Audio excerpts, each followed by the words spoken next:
সম্প্রতি বিভিন্ন আলোচনা সমালোচনার মধ্য দিয়ে শেষ হলো লাতিন বাংলা সুপার কাপ এবং এই টুর্নামেন্টটা শেষ হওয়ার পর স্বাভাবিকভাবেই আলোচনা হচ্ছে বিভিন্ন নেগেটিভ বিষয়গুলো নিয়ে।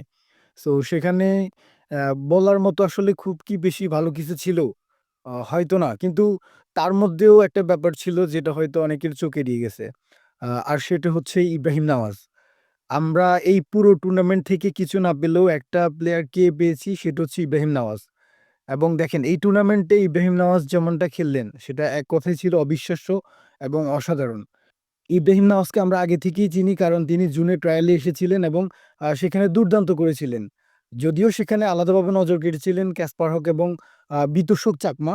অবশেষে তিনি যখন আবার ল্যাটিন বাংলা সুপার কাপ খেলতে আসলেন এবং তিনি নিজেকে নতুন করে আবার চেনালেন। দেখেন, আমি হামজা চৌধুরীর সাথে ইব্রাহিম নওয়াজের কম্প্যারিজনে যাচ্ছি না। কিন্তু হামজা চৌধুরী যে কাজটা বাংলাদেশ দলে করেন সেটা হচ্ছে বল যেখানে হামজা চৌধুরী সেখানে। একদম অ্যাটাক থেকে ডিফেন্স সব জায়গায় কিন্তু হামজা চৌধুরীকে দেখা যায়। সো আমি লাতিন বাংলা সুপার কাপে বাংলাদেশের খেলায় যে জিনিসটা লক্ষ্য করেছি, বল যেখানেই যাচ্ছে মিডফিল্ডের সেখানেই ইব্রাহিম নওয়াজ এবং তিনি সবগুলোই কাজ দুর্দান্তভাবে করছিলেন। সো আমি বলছি না যে ইব্রাহিম নওয়াজ হয়তো একদিন হামজা চৌধুরী হয়ে যাবেন। কিন্তু ইব্রাহিম নওয়াজ যদি নিজেকে কঠোর অনুশীলনের মাধ্যমে ভবিষ্যতের জন্য প্রস্তুত করতে পারেন, তবে নিশ্চয়ই তিনি হামজা চৌধুরীর যোগ্য উত্তরসূরি হতে পারবেন এবং বাংলাদেশে একটা ভালো অবদান রাখতে পারবেন।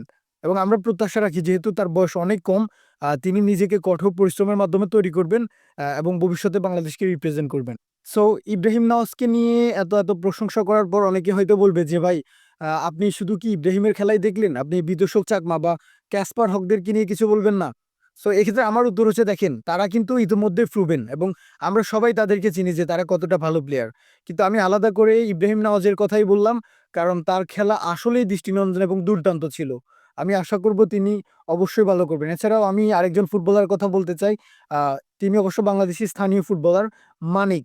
আমি বিশ্বাস রাখি যে মানিক একদিন বাংলাদেশের অনেক বড় ফুটবলার হবেন। আশা করতেছি আ তিনি নিজেকে ওই পর্যায়ে নিয়ে যাবেন। এবং আপনার কার খেলা ভালো লাগছে অবশ্যই আমাদেরকে কমেন্ট বক্সে জানাতে পারেন। ধন্যবাদ।